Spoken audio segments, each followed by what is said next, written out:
welcome back to Inside Game for Wednesday. Yay! That means it's hump day, and it's the perfect day for it. It really is. A galactic brew! So it's a tale as old as time. People can't get enough human on alien loving. Damn right, ever since Neil Armstrong went to the moon and boned the first moon babe, the rest of us have wondered, when do we get to travel among the stars and plow every alien broad we can find? It never happened. Look at the wind. William Shatner broke off some green-skinned babes. Commander Shepard got it on with both a cricket man and an octopus head in Mass Effect. The ability to hide your magic wand in the alien Chamber of Secrets is basically irresistible. Yep, and now we have a new entrant into the Alien Sex Sweepstakes, an adult sci-fi game that lets you recruit your own alien waifus as you explore the galaxy. It's called Subverse, and it bills itself as a, quote, tactical RPG, SHMUP. Shmup, shoot 'em up. Adam, everyone knows that. Oh, I didn't know that. So it's a hybrid that takes place in a fully explorable galaxy where you get to be the captain of your very own ship. None of that matters. None of that, shut up. The ship is full of sexy alien ladies who, of course, you can get it on with. Provided, I guess, you choose the right dialogue options or you're good enough at RPG combat. Doesn't matter, you'll figure it out. All this sounds really well and all, but I'm getting the vibe that this is a Kickstarter game, right, Brian? Great guess. As the game's Kickstarter put it in a rhetorical question, turning our curious eyes toward the glittering stars speckled around our little blue planet, we have often asked ourselves the eternal question, are we alone in this universe? What is out there? More importantly, can we bone it? Yeah, well said, devs. And the answer is always yes. Seriously, what is the point of exploring the universe if you can't assemble a harem of alien cuties? Maybe that is why we have not really gone to Mars yet, because if there have been alien babes up there, our very own president, who loves Space Force, would have found a way. Maybe Musk will get us there? I don't know. Maybe. Too bad there's no Mars dictator for him to try to be best friends with. But the game will have something far better than a Mars dictator. That's right, a perpetually stone imp mechanic with 6 testicles. But you guys are just friends until the sequel, at least as far as we know. I already want to bone him. I imagine 6 testicles kind of looks like a ball six-pack, you know?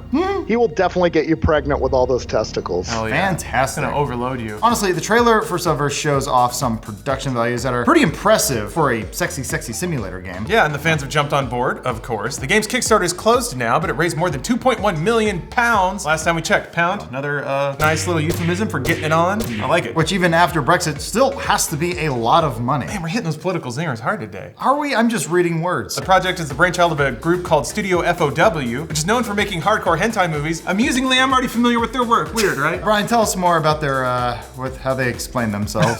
They were very reassuring about their capabilities. They explained in the Kickstarter that the alien sex scenes won't be a problem because that's what they specialize in, but they have hired some programmers to work on the actual game side of things. They're planning to release the first chapter on Steam late summer. It's coming out in chapters? Multi-chapter, like a novel. Well, that means they're gonna leave us hanging. But I can't wait. I need it now. I guess the biggest surprise of the story is that it's still kind of hard to believe that people are still crowdfunding games, but it has been going on for the better half of a decade now. I mean, yeah, but it dropped off hard. We'll get to that in a minute. Hard. That's the power of Alien Boobs. It resurrected a funding method we thought was completely dead. It is definitely true that video game crowdfunding has been declining after making a big splash earlier this decade. There was a lot of free money going around, and it cinched up real quick. Yeah, crowdfunding was supposed to be the big savior that was going to let devs avoid big publishers and work directly with you, the fans. Yeah, and it wasn't all sad stories, right, Brian? We've had some good games come out of it.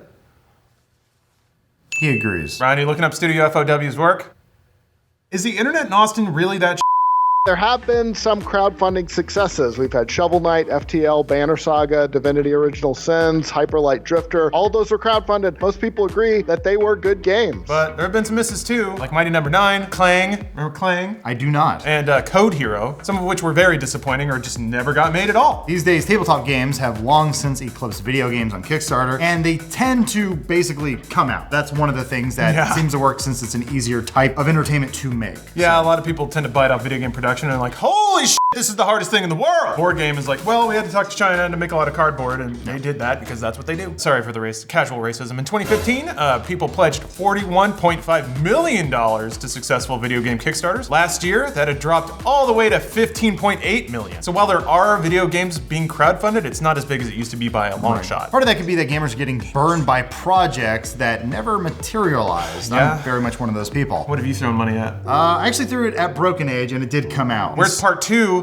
Schaefer? It may have come out. I Actually, don't it know. may have. Brian, you're a video game expert here. It's not me I'm anymore. Googling. Yes, it is out. It I did knew come that. out, I think. knew it, Brian. I knew that. Speaking of games never getting made, we can't leave out the king of all vaporware games and the crown of all crowdfunding Star Citizen. Because yeah, it just broke in headlines recently too. Enjoy your Twitter this afternoon, my friend. So funny that you actually mentioned that because Forbes is putting up an article today talking about its very long and troubled development. It's a pretty ambitious game if you know nothing about it. And the way that Subverse allows us to travel the stars and bone alien waifus, Star Citizen promises to let us travel the stars and not. According to Forbes, Star Citizen has raised $288 million, but it claims that most of that money is gone and the game is still, quote, far from finished and may never be ready to play. You can play it right now. You can download the beta and walk around and it runs at like 4 frames a second. It's awesome. Oh boy. Brian, were there any like major problems cited in the article? Yeah, they basically say that the project has been plagued by incompetence and mismanagement on a galactic scale. Nice use of galactic there. Even worse, it says that Chris Roberts, who created the whole project, was down to a paltry $17 million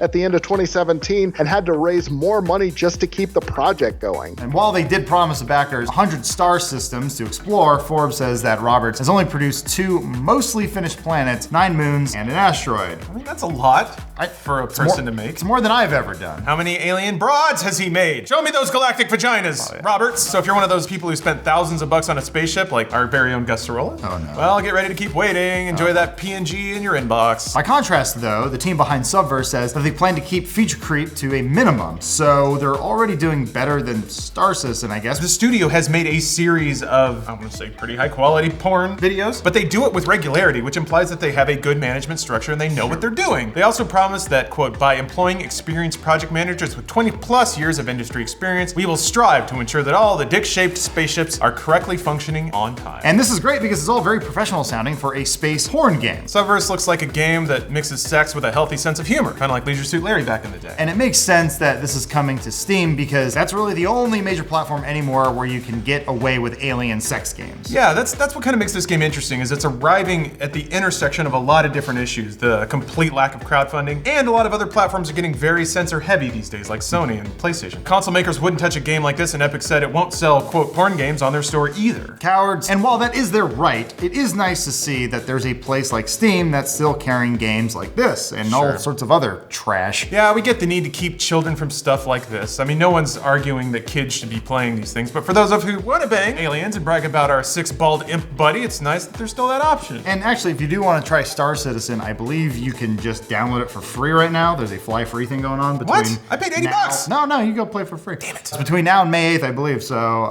if you want to go up there, see you in the star, citizens.